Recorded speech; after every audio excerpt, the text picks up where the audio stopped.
right? We're looking to recognize the truth of impermanence, the truth of change, the truth of all things being born, all things changing, all things passing, except, right, the one permanence, that which is the presence of awareness itself, that which we really are.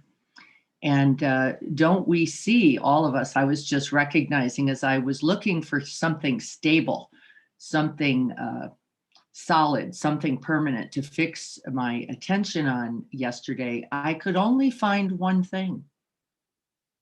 I could only find one thing. It wasn't the wind. It wasn't my thoughts about the wind. It wasn't the sounds. It wasn't my thoughts about the sounds. It was simply the presence of awareness itself, always available right there, holding it all. It was quite amazing, quite vast. Then we know, so we say and understand, we're going to look at it more today, the absolute cause of suffering. Then we know, don't we? The absolute cause of suffering. What is it, group? Those of you who are here while we wait for others, what is the singleton cause of suffering?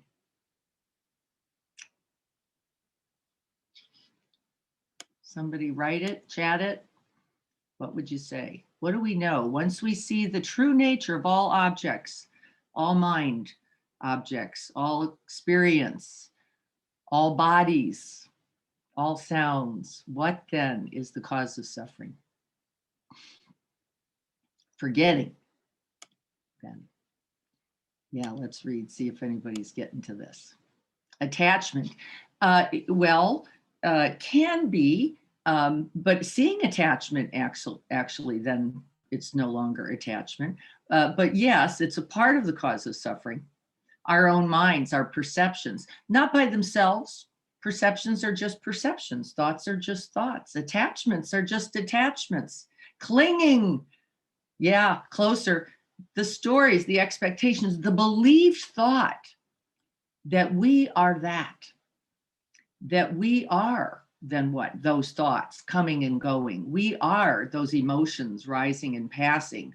We mistake ourselves, identities fix on the things outside of us rather than simply as objects in the presence of awareness. We start storylines, don't we? And we form relationship, Greg is saying here. What's the relationship? Wanting this, not wanting that. Experiencing loss, not a problem by itself, except that we think we shouldn't. We believe that loss should not be. If we get it right, should we? We should simply what? Have everything. Things should be permanent, solid, fixed, and stable. And in fact, as we learn how to rest more and more, as we're going to today, in the truth of everything in its arising and passing, everything in its coming and going, feelings, thoughts, wantings, not wanting, who I think I am, who I think I ought to be, what I think love is, what I think it ought to be, where I think it is. One of my common mistakes, I keep saying, if only you were different, if only I could get it from you. There's no such thing. There is no love beyond the presence, is there, of you. That's it. It comes from no other source. There's nothing out there. There's no partner, no job, no weather, no condition. And where do we keep looking? Don't we? Somewhere out there, if only you could be vaccinated, then I could hang out with you. If only you weren't sitting on a couch, Victor. If only you were sitting then, right, Courtney? If only you didn't have your hair up, if it was all done, then I could. This is our storyline, isn't it? And aren't we constant in this? We are constant in the storyline. If only she didn't have those earrings on, I could pay better attention. They wouldn't be floating around. I could stabilize. So let's be watchful. In the process of interconnectedness, then we begin to see that in fact, I am not this, meaning not fixed in this, that's all. and am a part of all of that constant confluence of changing conditions that we then, once we rest in awareness, what are we doing? We smile at it all. We relax with it all. We don't struggle because we're not in the grip. We're not in the clinging. We're not in the attachment. We're not in the wanting. And we see clearly the way out, don't we? We see clearly in our interconnectedness, everything in its movements. And so we will look around us again. That's a part of the teachings. It says, look and see first what the truth is of all objects. That's the beginning in the Buddhist path. Let's see what the truth of all objects are. You go, wow, that's amazing. Everything, breath comes and goes, sounds come and go. And then we go, wait a minute. Not only does that come and go, but that which views it, that which has opinion about it, that which has relationship to it, even that is constantly changing. So where do we rest? We rest then in the interconnectedness of all things. We rest in the presence of awareness itself, that which is always present, always abiding, and in fact, which holds what I believe is the true definition of love, which has no attachment, no wanting, no clinging in it whatsoever. It simply holds in presence, doesn't it? It simply holds in awareness. Nothing but love is then possible, is it? Because we're in no struggle. We're not lost in any thought. We're not confused by any idea of how it should be. We completely arrive and arrive and arrive and arrive to this. Right? Yes, this is the path. So there's a couple writings I wanted to look at. I want to make sure I'm on record. I'm looking at all of you. It's wonderful to see you this morning. Thank you and welcome. I'm so glad that you're here with us. I'm going to get rid of chat for just a second so that we can see this writing. I'm only going to read a moment of it. It is in chapter 6, by the way. This is a very old. Thai wrote this probably in the 60s around interbeing, but let's just look at a few points of it. And then there's a poem by his consort, the woman who both cares for him and has been a companion. In no way a partner. I don't mistake that. That has not been true, but has been companion to him for the last 50 years, has cared for him, and is in her own right, a beautiful teacher. Interbeing. If you are a poet, you will see clearly that there is a cloud floating in this screen, we could say. Without a cloud, there will be no rain. Without rain, the trees cannot grow. And without trees, we cannot make paper. We cannot be alive. The cloud is essential for the paper to exist. If the cloud is not here, the sheet of paper cannot be here either. So we can say that the cloud and the paper are one, inter-are. Interbeing is a word that is not in the dictionary yet. It is now, by the way. But if we combine the prefix inter with the verb to be, we have a new verb, interbe. Without a cloud and the sheet of paper, inter-are. If we look then, I'm not going to keep reading because you get the idea. If we look then at the truth of ourselves, let's see if we can't move the mind to consider for a moment. Without this air, without this earth, without this mother, this father, their mother, their father, right? Without this heart, this blood, without this clothing, this food, there would be no self. Right? Wouldn't be possible. Wouldn't be possible without that windy day, that rainy day, that sunny day, Without the day, there could be no you. And without you, there could be no presence. Not the presence that comes through you, not the wakefulness that is you. And so we guard and train the mind to see most clearly. Let me see if I can find this other screen, because this is from Sister Tuk. Let's see if we can get her here before we sit. Just one instant of the present moment, and something knocks so loudly at my heart. The love that we all belong together. A star at dawn above the darkened earth. They talk together of this. The blades of grass, the dew, and the sunshine, they talk together of this. My in-breath, the apples and the soil, they know this together. The breeze, the flowers, the moonbeams, and my heart, we are. My teachers, my sisters, brothers, my children, ancestors, and all people. No. Did you know we talk of this all the time? My out-breath and my smile, the rain and my tears, the trees and my carbon, they just can't stop talking together of this. 6 birds flying overhead with the rising sun.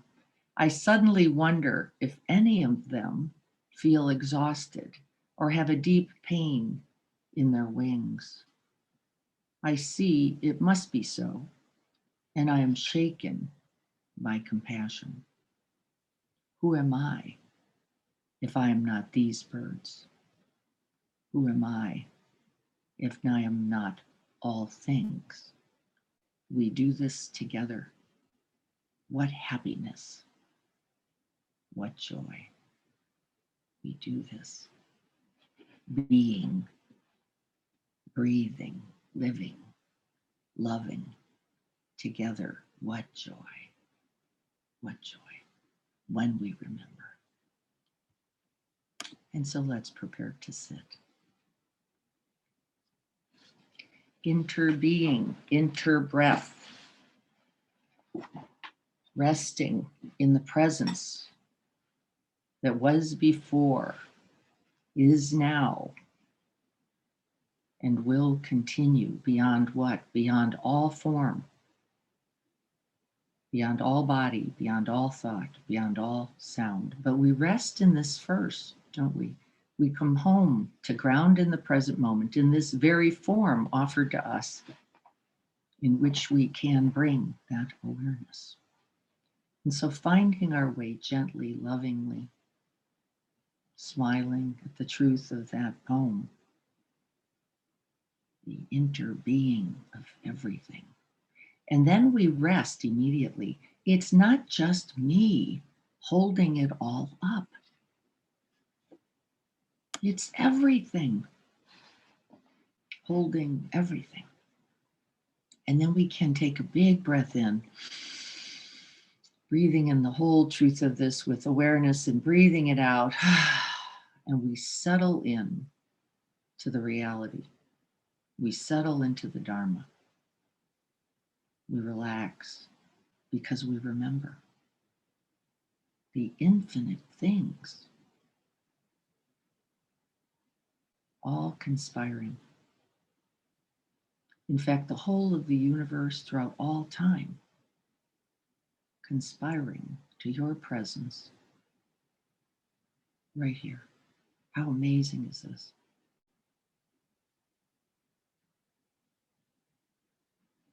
And as we breathe, we simply get a sense of the body sitting, resting in that open space.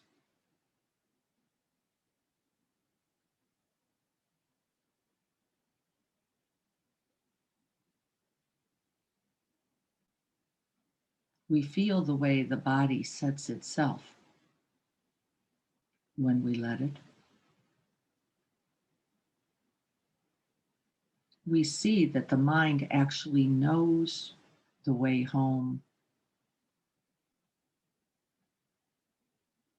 to find the way once again to presence, to wakefulness, through the doorway of mindfulness. Just this moment,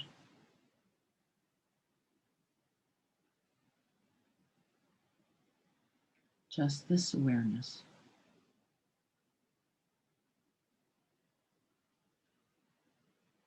And then we call to mind to support our motivation and our continuous mindfulness. We then call to mind something we love.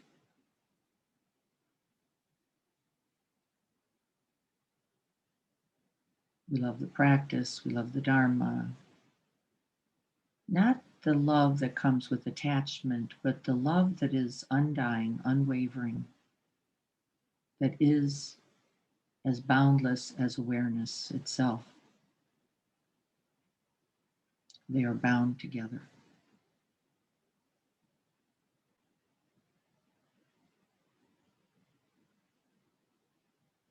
This love remembers that we are interconnected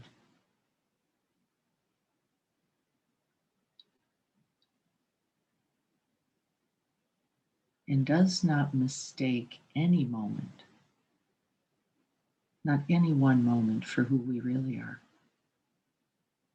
beyond the presence of awareness. The knowing. We rest in this. We cannot undo it, actually. Whatever it is you are knowing, this thought, this sensation, this sound, this open space, this awareness itself, let it be.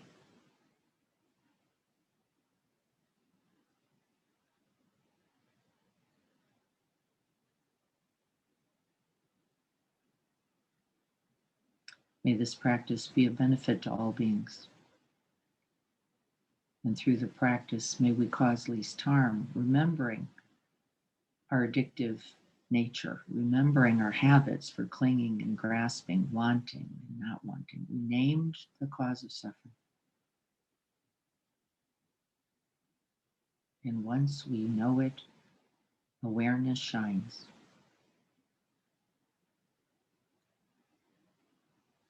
And we smile. And we rest back in that awareness.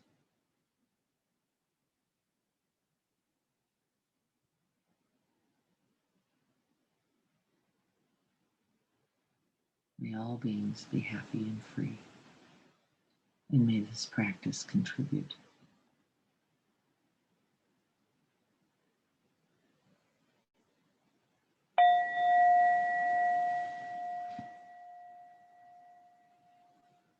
The interbeing of the bell, your hearing, sound consciousness, the mind that knows it, the infinite factors interconnected to invite this one strike of the bell sound. It comes and is, and we let it go while awareness continues to shine, requiring no object. And so we're just going to rest in open, spacious awareness.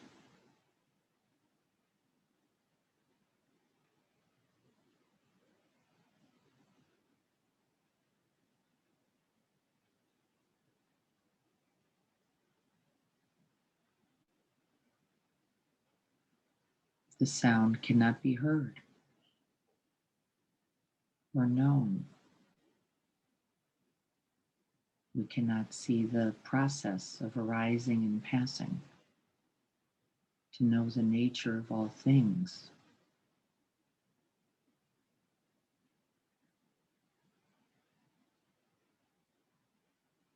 Is awareness itself.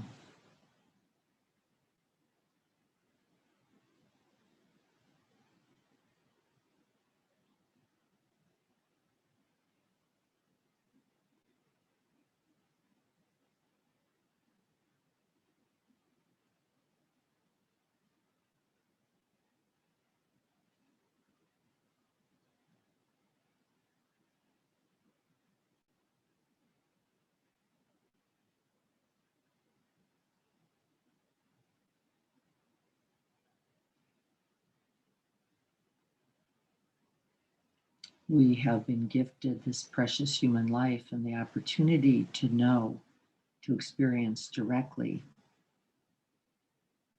the truth of awareness, undying, unborn, not limited to any object, not even this body.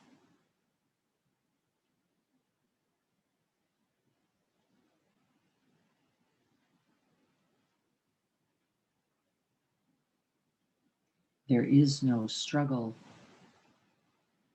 in awareness. It simply sees the truth of the arising and passing of all things in this moment, while awareness continues to shine.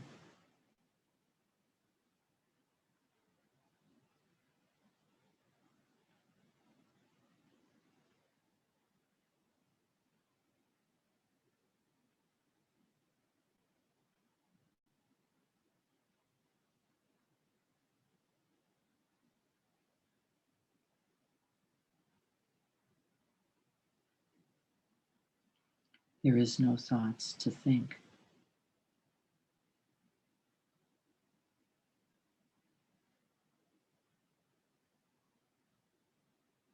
There is only the knowing.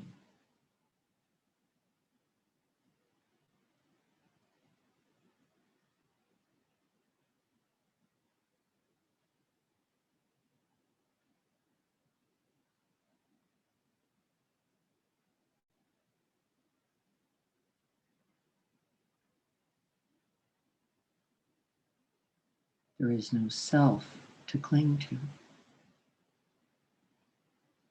Only thoughts, feelings, perceptions, sensations, coming and going.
Awareness holds no bias, has no opinions,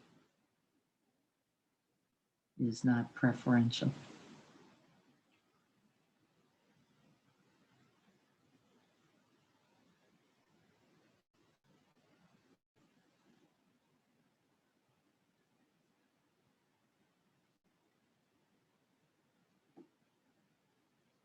Though attention is conditioned by our habits, by our learning, awareness itself,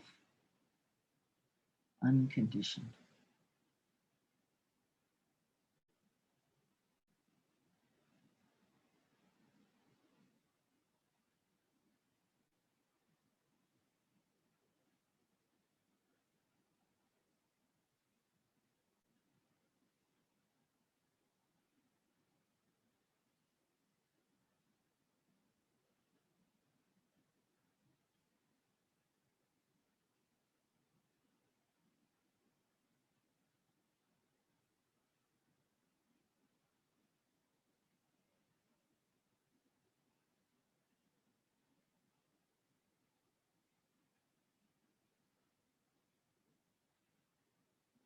resting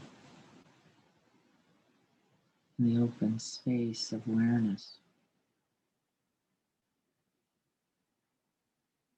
There can be no struggle, no problem, no difficulty, no suffering from here.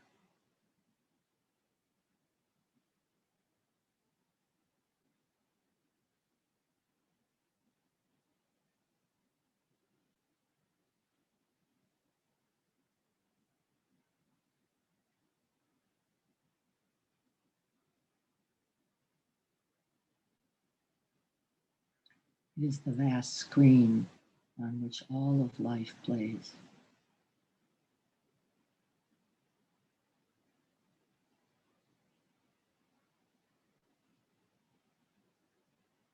We are that screen, not the image,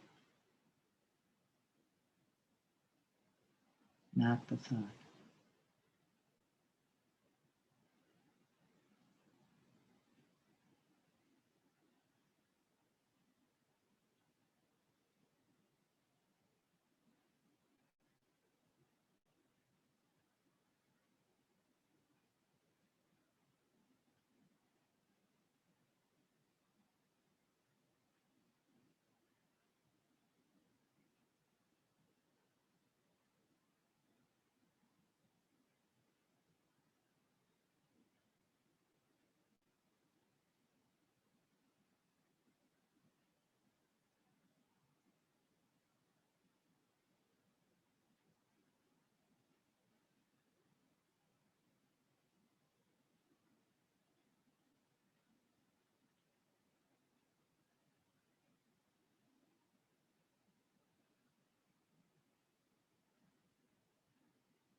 Points of sensation twinkling in this sky-like body. We simply let them come and go.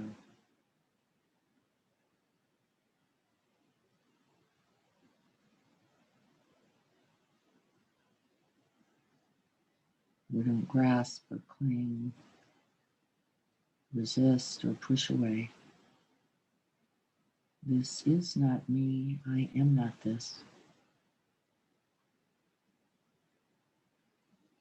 This is the body.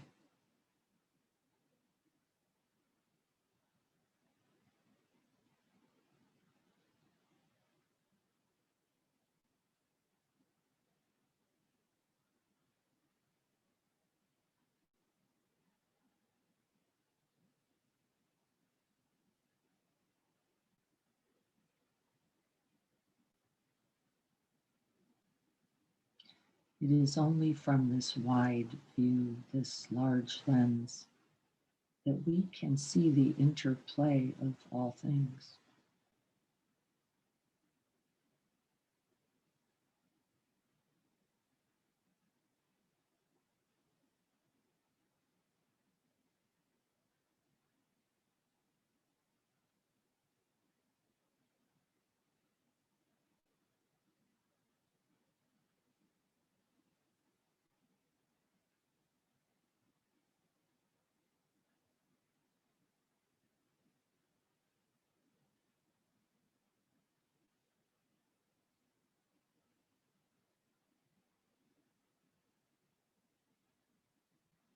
All sensations coming and going.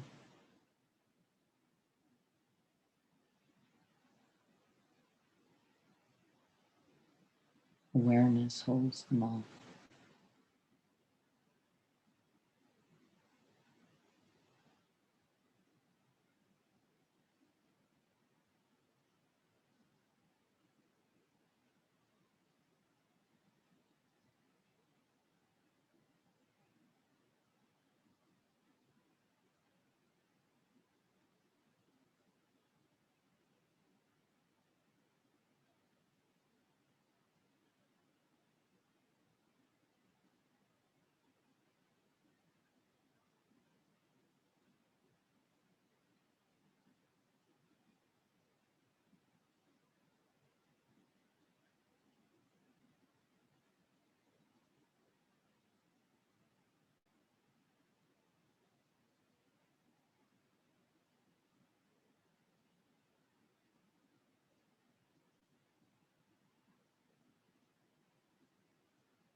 I am the presence of awareness, not the preference, not the sensation, not the perceiving it, not the liking or the not liking, not the wanting or the not wanting. Awareness itself.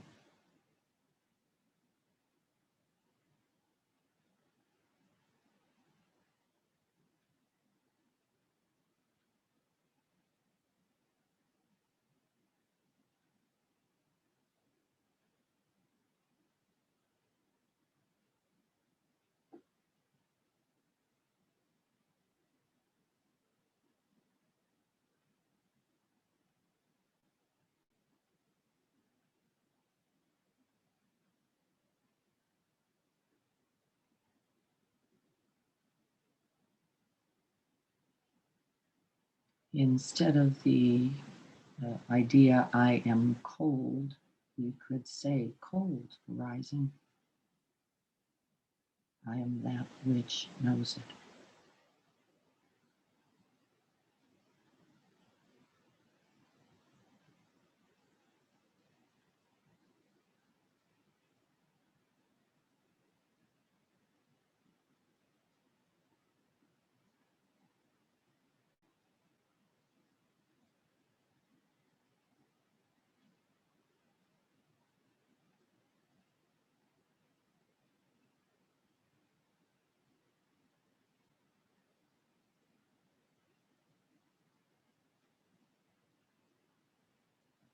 Sound arising, hearing happening.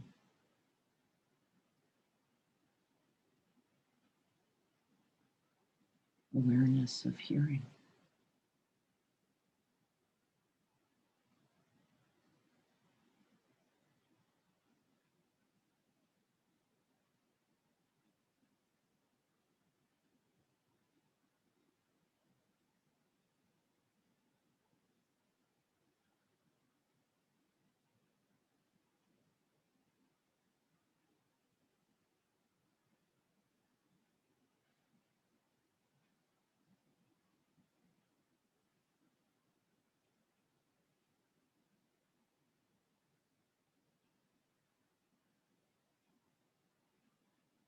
All peace, all love, all ease, all compassion, all kindness arises from this awareness. Already here, already present, always available. There is no object from which we get it.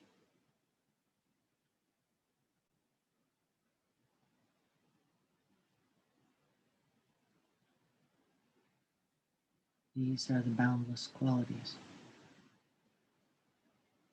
as vast, as large, as open as awareness itself, coming directly from awareness, from within. No thing, no object, no person, no activity gives it to us. Through awareness itself, all love is known. All connection is known. All peace. All freedom. We can feel it here.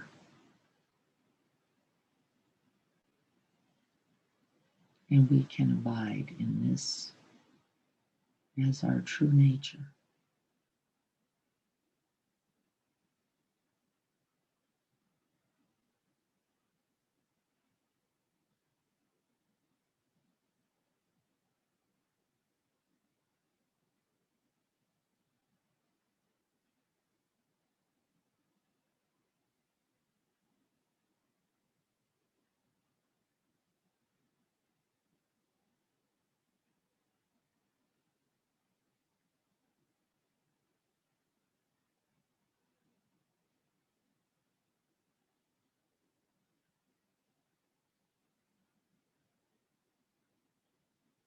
And to lose contact momentarily, we fall into the well of thought.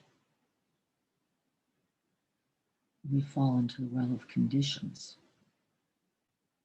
of ideas, of preferences, of what we demand in order to be love, to be peace. This is never the way.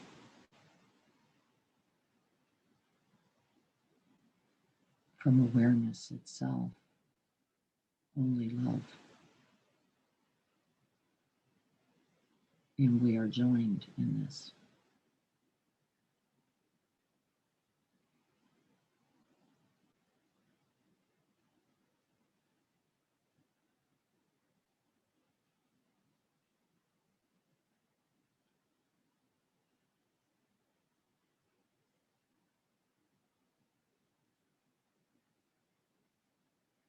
And awareness and love and peace and compassion, that kindness abide all things, all change.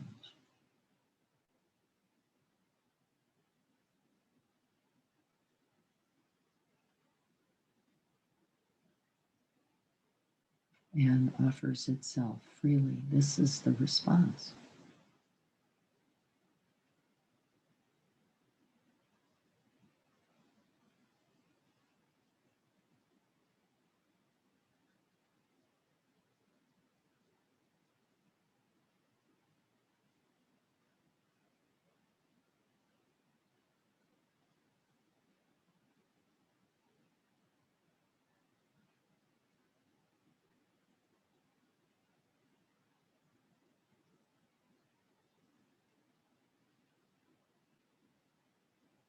This is the path of the Bodhisattva that recognizes the interbeing, the interconnection, the interdependency, the co-arising of all things.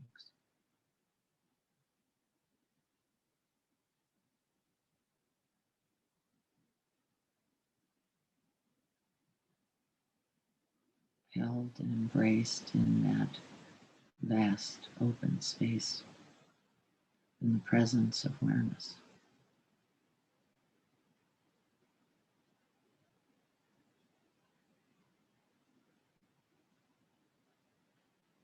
And then the thoughts simply come and go.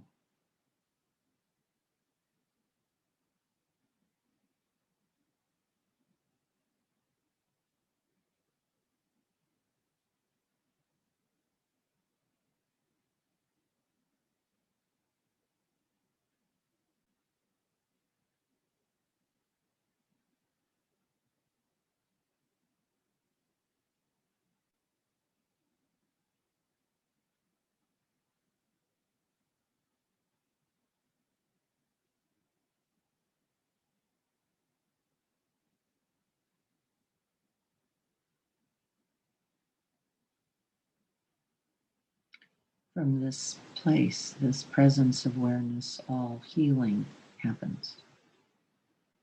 All love is expressed, all peace is shared. In this interbeing, we change the world as we rest in awareness.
And as I rest in awareness, I see the truth of suffering.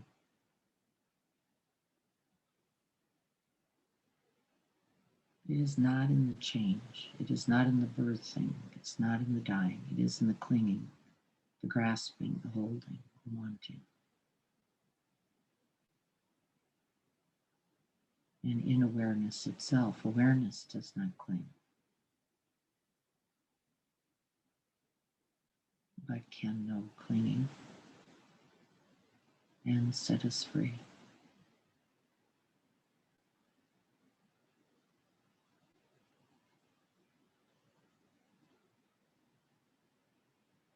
Awareness does not resist, but it can know resistance and loosen the grip.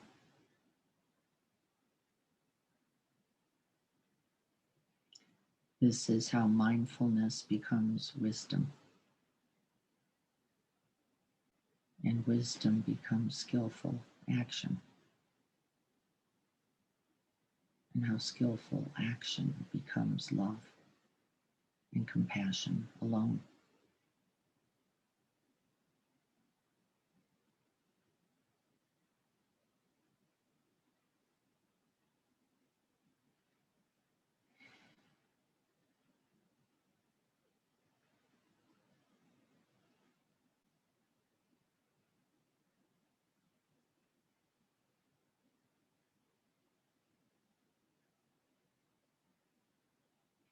And then we don't even claim that love, that awareness, that peace as our own.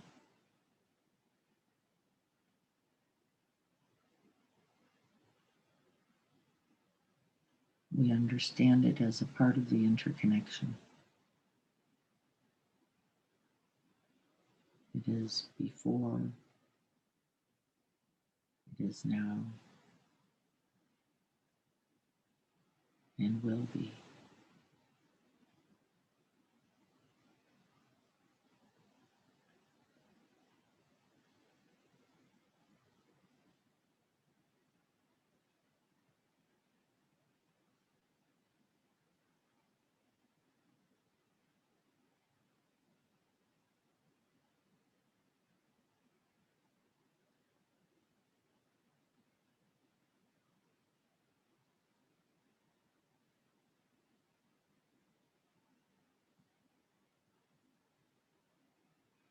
And then we don't try for love, we are love. We don't try to be peaceful, we are peace. We don't try for equanimity. Awareness itself can only be equanimous.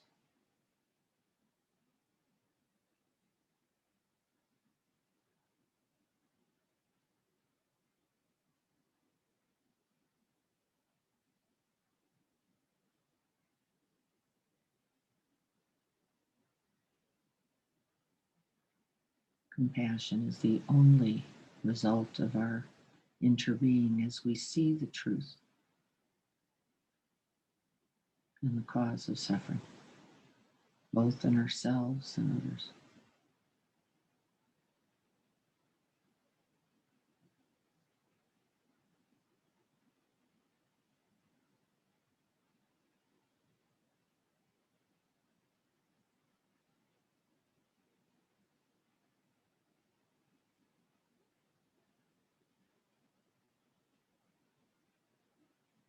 Awareness does not run out, there is no short supply. It is infinite and ever being, just like love. We don't have to be afraid of running out of it.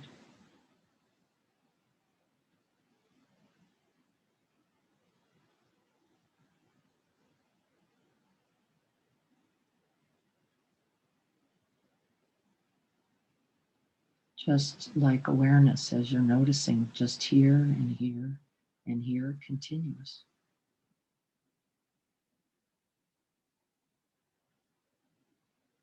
And where there is awareness, then love is here and here and here.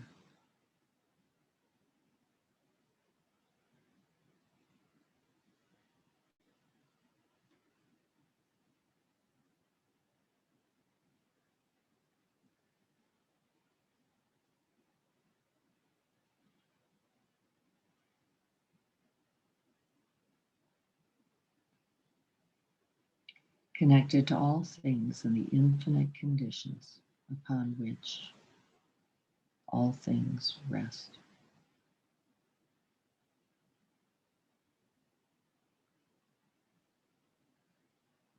And we love this too.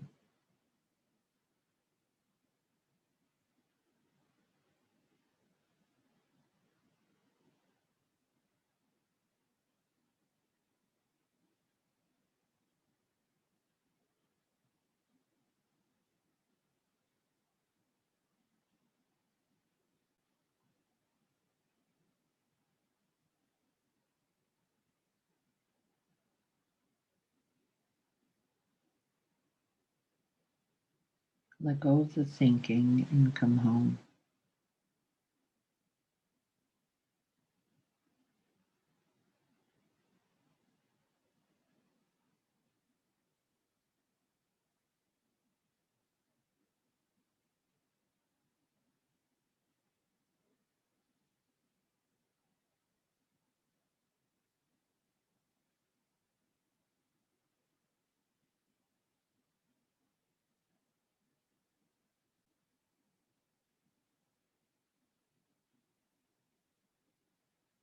And find the way to the end of suffering.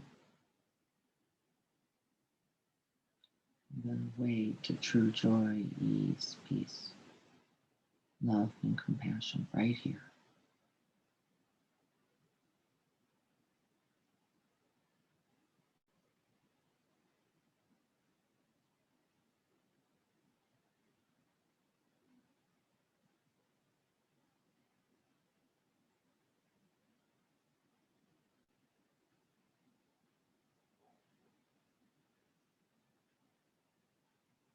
May we all be happy. May we all be peaceful.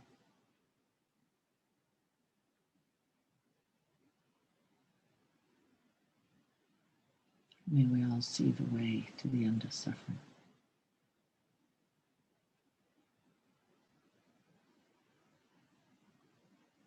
May we remember our true nature.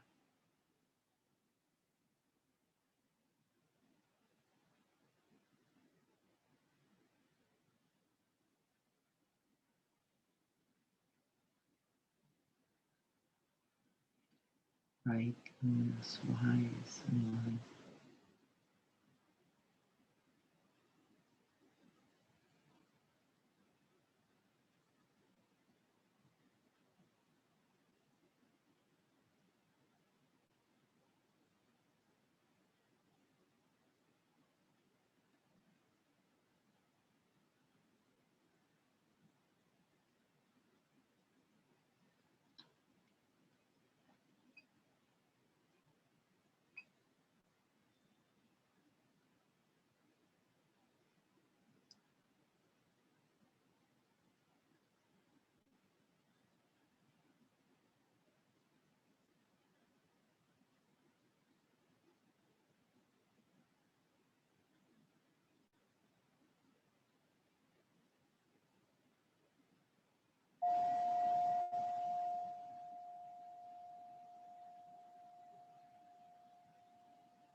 You know, it's a funny thing. After a lot of years of practice, after every practice, I go, yeah, right.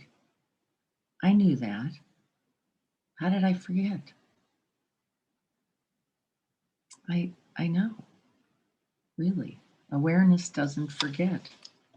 It's the clouds of obscuring mind, the one that says it's got to be like this or that or certain condition that get us in so much trouble. that separate us, that disconnect us from the whole, that have us forget the interconnectedness of all things. And so I'm just going to see if there are any questions or particular comments before we go to look at chapter 6, interconnectedness, and read some of what Sharon has to say about it. The poem by Sister Took is really, for me, just a beautiful expression of that. And we'll look at some of the practicalities of interconnectedness as well. I don't see anything here in chat, so I will go on. So let me pull up the chapter here. And you guys, if you have it, might choose to pull up yours, see if there's any quotes for you that had particular meaning. The first thing that she reminds us, it's probably the most important for me as well. I'm going to put something here. But feel free to come off at another time, is that whatever it is we're seeing or perceiving, that it is not separate from us. So when we go, but injustice over there, homelessness over here, addiction there, mental illness over there. And we have a tendency, I think, often to try to separate ourselves because we buy in a little bit, don't we, to this belief thought, if only I could get away from those universal realities, then I could be okay or safe or comfortable or happy. And it is not the way. In fact, the point of this first 2 pages is homeless people will always be someone's father, brother, aunt, or child. And I will add to that, they will be yours. They will be yours. So not someone's, your father, brother, mother, sister, brother-in-law, right? And our tendency in the delusion of separateness is to mistake it for being someone else's politics, someone else's fixed views, someone else's behavior, someone else's something. And in fact, what's the truth? Your pain, your grief, your loss is not someone else's. It is the conditions upon which that mind rests and can be clearly seen as well. So we don't even buy into my grief, my anger, my disgust, we actually rest in the awareness. I can see also this. The other I feared was often those dying, those in extreme pain, those grieving. Yes, why? Because it is our autobiography, isn't it? It is our truth. If we could only keep it right over there, and often we try in our delusional sense, those who are grieving. Greg writes, the witness seems to be a good word for awareness, but it is not an object. That's correct. So it's a little limited. Any object is subject to change, and awareness is not conditioned, consequently is not born and dying, is not appearing and disappearing at all, is not resting on conditions. My wife just found out that her grandfather was homeless at one time. Of course, was mentally ill, was an addict, was an alcoholic, was abused, was an abuser. Isn't it true? Who among us, I think Jesus said, who among us does not know this? And no one will come on for that, right? Don't we all? It's the truth of this human life, and is actually been gifted to us to know something about, so that we no longer carry the falsities of separateness, the falsities of me and myness, the falsity that I, unlike, have it together. In fact, it couldn't be further from the truth. And this is the way to the end of suffering, right? If you don't know anyone in that situation, I don't know how it's possible, by the way.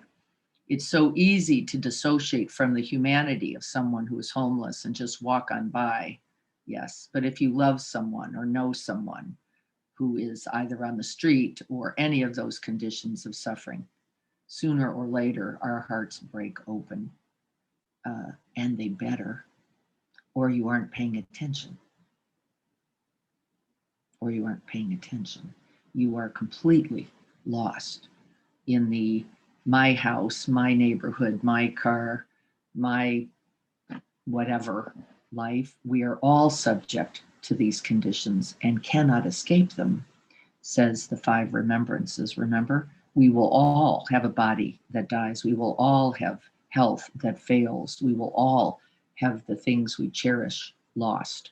We will all be subject to these conditions and cannot escape them. We look at others, it's our greatest delusion. Once again, I'll just name it as I see it. The delusion of other, the delusion that somehow I've got it together, I've got it right. And then we say, I don't get it. I don't get how that person, that's because of our own blindness.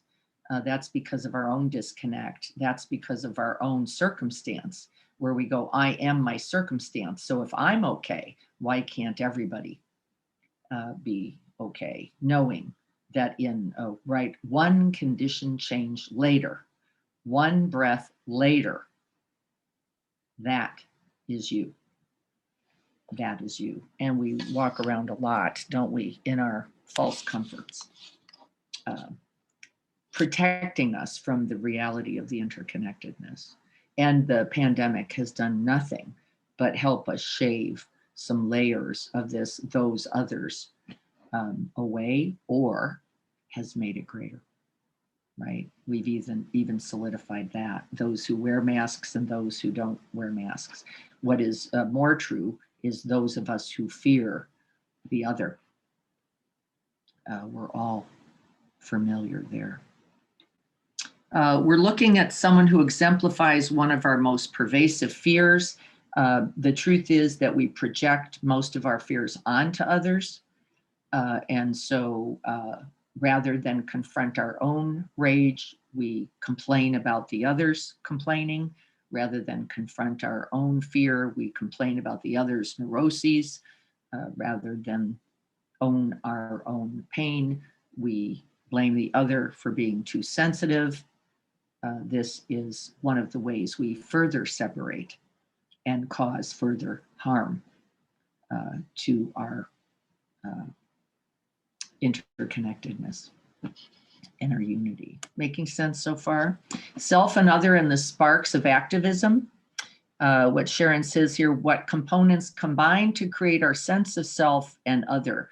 How did we get to this separation she's talking about here? How do we begin to start forming identities that actually begin to go, I am this, you are not that, or I am this, and you are that, but not you. You're not that. And this begins this tribalism, I guess would be one word, sectarianism, and necessary, of course, as we understand it at one time, for survival, bonding to that those with who would not threaten us or cause us harm. And because I read a little piece of research about this, because our eye door, our vision door, is the largest one we use, we actually then looked for those who looked similar to us as being safe, and that it was a survival mechanism as well.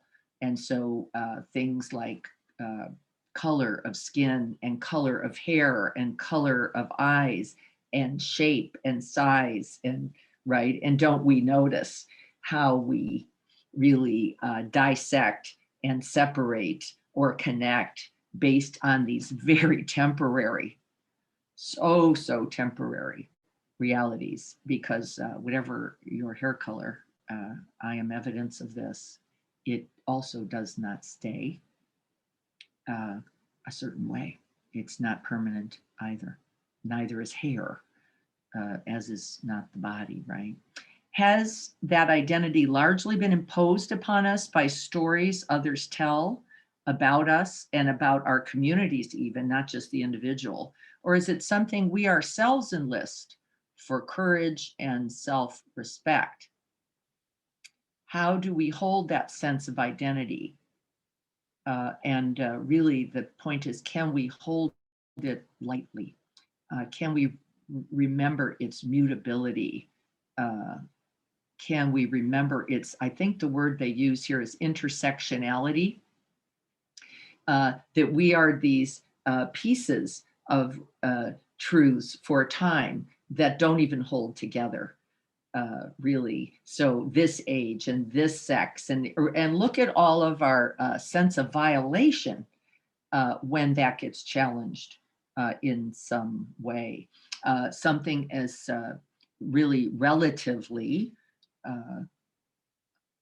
minor as hair loss or change of hair color, or right, these weight changes, or where we live, where we work, right? And we can begin to get a sense of our fixed identities. And this is dangerous because they're all based on these separate, solidified aspects that get us in trouble and will cause our suffering, because what? It is guaranteed to change.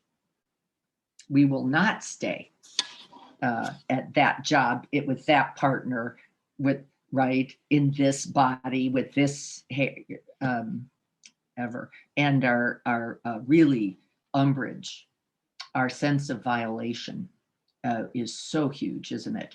When it doesn't stay, when it's not the way we want it to be. And then we go, but who am I then? Well, this is the beginning of awareness happening, as far as I'm concerned, which is like, right, thank you, not that, not that, not that age, not that job, not that, right?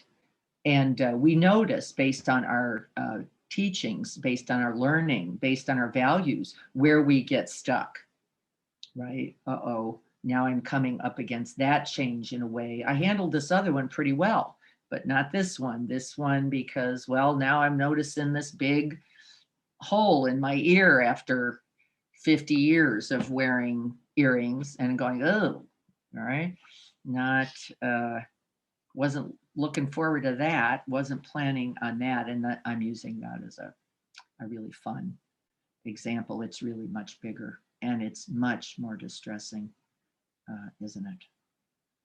Interconnection, interbeing, interdependence, co-arising. I even use that word. These are all the same words that mean everything: interconnected, interdependent, reliant on, dependent, not separate from the conditions. And so we cannot rest there.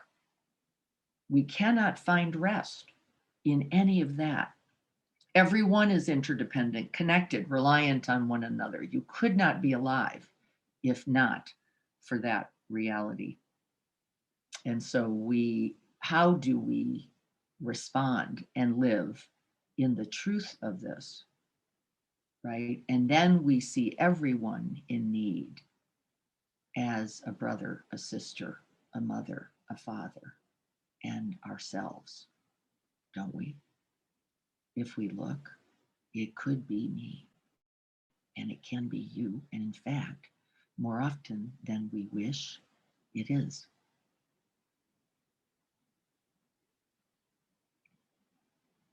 Intersectionality began as a legal concept. I don't want to really talk much about that.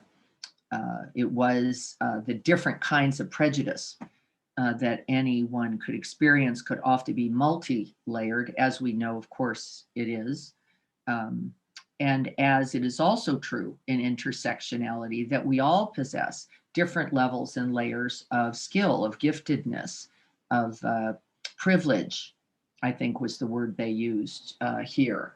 And in fact, I'm going to give us an exercise so that we can see how and who we define ourselves as based on these very conferrings of disability, prejudice, and privilege, that we carry it as well. We buy into it ourselves, and that it also then expands and moves out into how we then relate to and respond to the world.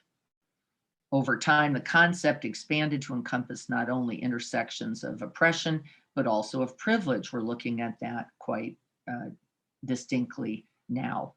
The privilege of being white, the privilege of having an education, the privilege of being exposed, living in the right neighborhood where the education was available, all of these factors. And then we impose it as a personal attribute. You are smart. You are good. You are whatever as a result. She says, I looked at my own identity through the lenses of many. Sharon herself, just so you know, was raised in the Jewish tradition for a time. She had a mentally ill father. I believe she had a parent, though I cannot remember which, might have been the father who committed suicide. There was addiction in her family. She was abandoned many times based on all of these transitions. Lived with aunts, and then somebody else would get sick or die and she'd get moved again. And so she was very intimate with the tenuous nature of identity. And she said, I even rested on my smarts. She was actually quite intelligent, very strikingly so.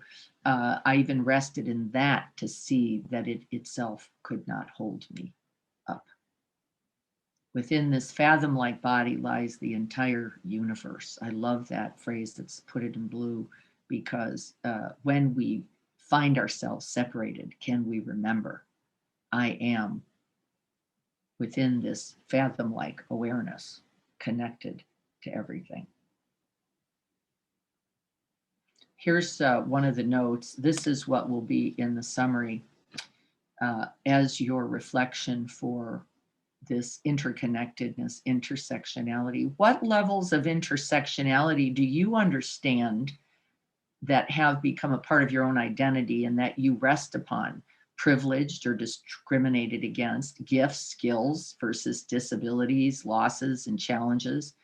Some adaptive narratives, I am capable, I am strong, versus old, the trance of unworthiness storylines that say I am undeserving, I am unlovable. What values do we rest on versus old beliefs that we have seen no longer carry? Example for me of that is I was early on raised Catholic, though my parents never attended church, and in fact violated everything that particular dogma stood for. And I began early on identifying fairly strongly with the Catholic Church, because that was one of my first teachings, until I saw the racism prevalent there, until I saw the dramatic sexism prevalent there, until I saw abuses there, and began to disidentify, by the way, not necessarily an improvement, with that, going, no, not this. I began not only to not feel a belonging, I felt alienated, disconnected, and estranged. And where do we take ownership versus where do we experience shame? I'm going to put this in. We're going to this week actually see if we can't begin to look at some of these narratives and how we have either identified with or rejected. I am not this. And in fact, we're confronting that currently, aren't we, with I am not racist. And what, in fact, the truth of that is, which is if you are in this country, if you are in this life, you, in fact, are racist, at least at a systemic level, and what we all then need to do as we begin to try to dismantle those core beliefs and ways of living. Let's see what else. We connect by recognizing ourselves in one another. This is the beginning of the resolution to that sense of separation, prejudice, and bias. Can we see, I too, that aspect of me too, that is capable of this, given certain conditions? We come to see that everything that we do affects more than just ourselves. This is a big movement from a more egoic frame of reference, just me and mine, into relational, and then of course into societal, and then into global, and then into universal. All those levels of relationship that we can continue to expand into. I was hoping we would practice today, resting in that universal, so that we could start to see all the smaller versions that we can buy into. You can't ask a kid or anyone else who doesn't love themselves to care about somebody sitting next to them or anybody else, particularly those across the world, sort of anonymous beings, or the community or the planet or anything, because they're in a hopeless, angry situation where they're not connected to anything.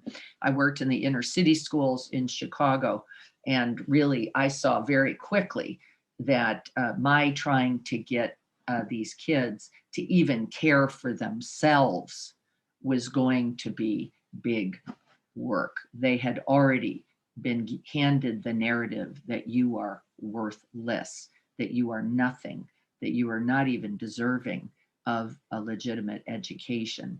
And boy, did we get that message across particularly well. And so then when they would kill each other, 12-year-olds shooting each other, of course, on the street, everyone looked aghast as if we had not contributed to that storyline. And we have, and we do, and that we can begin to see that without shame is the beginning of our capacity then to also change it. Could a greater miracle take place than for us to look through each other's eyes for an instant? That's Thoreau with a beautiful understanding about the interconnectedness. That line I have put in blue also because it is one that I would like us to practice. I think that's actually a practice directive more than it is a philosophy. Can we look at the other, whoever we have formed that, and imagine ourselves in their skin, looking out through their eyes? This is going to be the other homework assignment. I know there's a few people taking notes. If you could grab that one for me. I didn't write myself a note about that. The miracle, looking through the other's eyes, sitting in the other's skin, seeing if we can understand the fear, the confusion, the hatred, the anger that they know. It talked about the hospital. I loved that idea. And as people were walking by, it would have little bubbles. I've seen this before. Maybe you have too. These little narratives, which is waiting to hear, just found out, not sure if their child's going to live. And as these people are just walking by, you get the sense that out of that shared common humanity, that this is where compassion naturally just rose up, not through the eye door, not through the eye door. They just looked like anybody else doing, well, whatever they were doing. The part I really found quite moving also is they showed several of the healthcare professionals also with their struggles, being worried about losing their job, being worried that they themselves might have an illness, which was also because we often, again, in that view, go, well, there's those people called the patients over there, and then there's these other people called the professionals over here. And we even create that kind of sectionality, don't we, until that video showed us the truth of that, which was very moving and a good reminder. Could a greater miracle take place than for us to look through each other's eyes for an instant? Thank you for writing that. It's worth saying again. So this idea of interconnectedness really begins for me in two ways. One is resting in that presence of awareness that is all of ours, that we share, that is the preciousness that we have all been accorded. And then also, not enough, to look at all the ways we create the barriers, we create the prejudice, we create the believed thoughts, we create the otherness in an ongoing way. It does not have to be racially motivated. It is right in your own home. As you're going, I don't know how they X'd or Y'd or Z'd. How is it that people can not tell other people when this or that's happening? That's because we disconnected for a moment from the truth of suffering, and the truth of suffering in that person as evidenced in that way. And so getting back over there, climbing back over that barrier, that wall, that boundary into the skin of the other, through the eyes of the other, can we see then the truth of their suffering and feel with and for them, both empathy and compassion available. I didn't love that part, so I'm going to skip on. This was from Thich Nhat Hanh. We looked at a little of this today. It is often in nature, it is true, that we are able to make contact with that interconnectedness, isn't it? It's why we love nature so much. We can literally see that the tree is dependent on the leaves, which is dependent on the branches, which is dependent on the roots, which is dependent on the earth, which is dependent on the sky and the air and the water and the sun. And we rest in that interconnectedness, knowing we too are a part of all things. And it's why we need to be in nature and why we need to be in retreat for that reason. Otherwise, we fall prey to the concepts, to the little houses, to the little spaces, and we mistake ourselves for this. Another question for interconnectedness: how many people need to be doing what they do in order for us to be okay and doing our jobs well? And it's a nice question to ask. And of course, it's uncountable is the answer. And the Just Like Me practice, we'll do that one during retreat this week. Can we share not only, it's a habit too, I think, to share suffering, but not share in the joys for others, to not share their accomplishments, their skills, their gifts, their achievements. Sometimes we can be better at sharing the suffering than we can at sharing the blessing. And that true interconnectedness opens us equally to both the joys and the happiness, the accomplishment and the beauty of the other, which does not diminish us, but in fact makes us more whole. Isolation and meditation. I'm going to see what I thought. Oh, the truth that we rarely feel close to others, that is more true now In fact, we also feel more need for others, but less ability to make contact with them just by virtue of this last year. And it's a very large number, 1 in 5, sometimes more now. We're really noticing this sense of separation and disconnect in our adolescents and young adults. Because they really essentially need community in order to develop an identity. And when they don't have it, that sense of disconnect, not only from the other, but from oneself, grows larger. It is also true of us, by the way. Those who have capacities for self-awareness, they say, cultivated through spiritual practices, suffering, the truth of compassion, are less likely to feel alone than those who see themselves as separate or who kind of place themselves in some unique or smaller bubble, and also have less capacities for self-reflection and self-awareness than those others. And that's an important thing to understand. All right. I think we're almost done. This tendency to regard people as other, as categorically different from ourselves, extends also to places, to things, to countries, to false boundaries. You know, people in Encinitas, not like the people in Del Mar.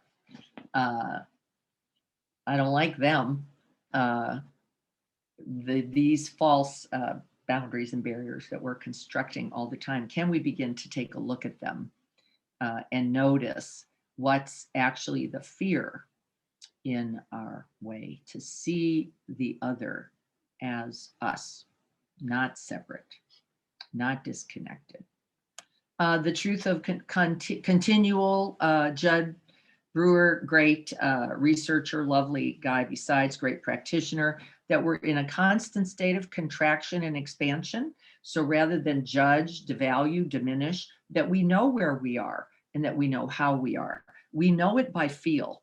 We know our fear by its contractedness. We know our separateness by its contractedness. And we know our interconnectedness by its sense of openness, vastness. That's where we were resting today on purpose. Judd and his team noticed that cravings, wanting, seeking, greed all come from the same part of the brain and are all contracted states. Wanting, needing, grasping, clinging to self, to things, that was that prefrontal cingulate that shrinks literally when we are in a threatened fear state. And it's what we do not only internally, but externally as well. So I think that should be enough for now. We know the truth of love breeding love and hate breeding more hate. We know the us versus them paradigms are all protective mechanisms that in fact do not work. And those we have compassion for, we cannot hold separate. Then it does a little differentiating between guilt and shame, shame being an identity that we take on, guilt being around a thing, a behavior, and can actually be, by the way, they don't talk about it here, but an appropriate level of remorse for the action, but it's not claimed as all of who we are. We can say that was a mistake. I didn't understand that. I didn't see it clearly. And we can even own that without making it us. We can say, you know, my genuine desire, in fact, is to do better, to cause less harm. And that's people who can do that are really capable of often profound levels of change, both in themselves and in the world.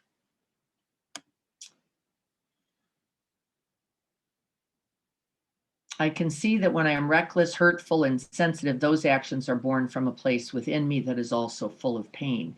Can we see it in ourselves? And can we then also see it in others?